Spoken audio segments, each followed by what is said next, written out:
सर्व कांदा उत्पादक शेतकरी मित्रांसाठी आजची सर्वात मोठी बातमी. शेतकरी मित्रांनो, आजचे कांदा बाजारभाव जाहीर झाले असून कोणत्या बाजार समितीमध्ये कांद्याला सर्वात जास्त भाव भेटत आहे हे आपण या व्हिडिओमध्ये पाहणार आहोत.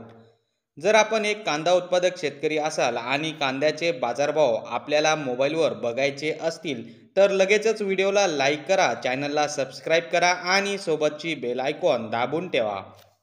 चला तर मग व्हिडिओला सुरुवात करूया. सर्वात प्रथम बाजार समितीचे नाव आहे लासलगाव. आवक 13,604 क्विंटलची. कमीत कमी दर 700 रुपये, जास्तीत जास्त दर 2,780 रुपये, सर्वसाधारण दर 2,600 रुपये. तर शेतकरी मित्रांनो, हे होते आजचे लाईव्ह कांदा बाजारभाव. व्हिडिओ आवडल्यास व्हिडिओला लाईक करा आणि या माहितीला जास्तीत जास्त शेतकरी बांधवांबरोबर शेअर करा. आपल्या जिल्ह्याचे नाव व्हिडिओमध्ये कमेंट करा. आपल्या जिल्ह्याचाही समावेश पुढच्या व्हिडिओमध्ये केला जाईल. भेटूया पुढच्या व्हिडिओमध्ये. जय जवान जय किसान.